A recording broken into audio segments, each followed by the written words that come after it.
Antara paparan dari Sabah mengenai inisiatif pihak berkuasa agama negeri membina 5 pejabat baru untuk memudahkan urusan berkaitan hal ehwal Islam.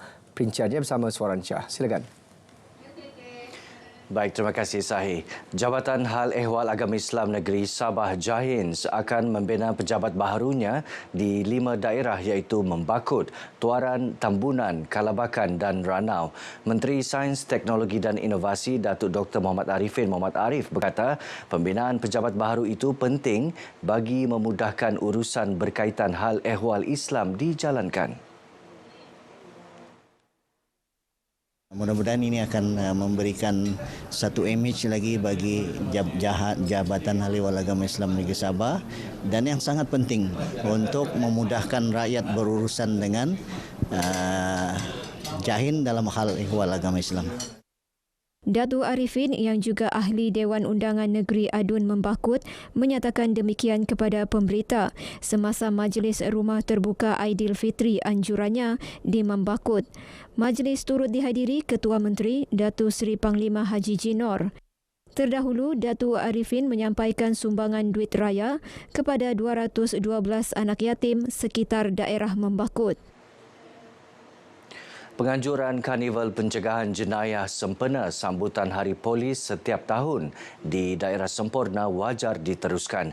Ini penting bagi menerapkan budaya memerangi jenayah dalam kalangan masyarakat setempat dan pelbagai agensi termasuk pertubuhan bukan kerajaan NGO. Pegawai Daerah Semporna Alexander Liu berkata, program seumpama juga berupaya memperkukuh semangat kerjasama pasukan keselamatan untuk membantras kegiatan jenayah. Ini adalah program yang begitu baik bagi daerah Semporna, bersesuaian dan tepat pada masanya kerana memandangkan aspek keselamatan di Semporna ini kita perlu alert dengan begitu tinggi sekali. Jadi program pada hari ini kita akan minta PDRM untuk sentiasa Alexander ditemui pemberita selepas merasmikan Karnival Pencegahan Jenayah dan Kempen Derma Darah sempena sambutan Hari Polis ke-217 2024 di Semporna. Sementara itu, Ketua Polis Daerah Semporna Superintenden Muhammad Farhan Lee Abdullah berkata, ceramah berkaitan skema dan buli antara tumpuan diberikan dalam program berkenaan. Ya, untuk memberikan kesedaran kepada masyarakat tentang tetik-tetik skema ya, supaya orang awam lagi sedar tentang jenayah cyber ini. Dua, kita adakan ceramah juga berkaitan dengan buli yang seperti para kita semua tahu beberapa media baru ni panggil juga kes-kes buli adalah berlaku. Terutamanya di peringkat sekolah yang ada asrama.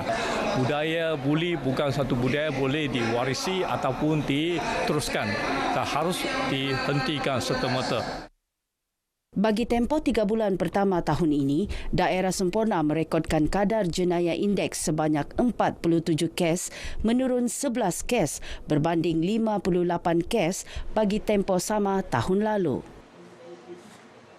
Sementara itu, di Beluran hanya 7% atau 23 kes jenayah direkodkan setakat April ini berbanding 30 kes bagi tempoh sama tahun lalu.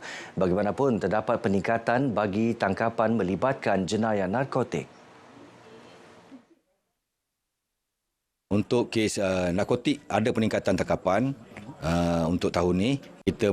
Tangkapan kita meningkatlah pada tahun yang lepas. Dan kita giatkan untuk tangkapan 39C. Keterangan ini untuk mencari ataupun menuduh penagih yang berulang. Superintenden Kassim menyatakan demikian kepada media semasa Majlis Hari Raya Aidilfitri peringkat IPD Beluran di Beluran. Terdahulu berucap dalam majlis berkenaan, beliau menzahirkan ucapan terima kasih kepada agensi kerajaan negeri dan persekutuan serta pihak swasta dan komuniti setempat yang memberi kerjasama kepada PDRM untuk membantras kegiatan jenayah di daerah tersebut. Seramai 435 bakal jemaah haji dari zon pantai timur Sabah menyertai kursus Perdana Haji 2024 anjuran Lembaga Tabung Haji di Masjid Al-Kausar, Tawau. Ia melibatkan bakal jemaah haji dari daerah Tawau, Lahdatu, Sempurna dan Sandakan.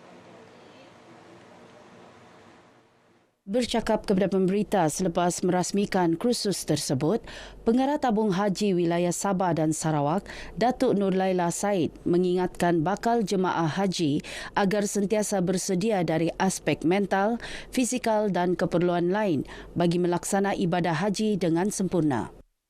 Mereka akan dibekalkan dengan ilmu manasik haji, iaitu kita memberikan mereka pengalaman yang cukup sempurna seperti mana masa wukuf nanti di Tanah Suci, insya-Allah pada 9 Zulhijjah.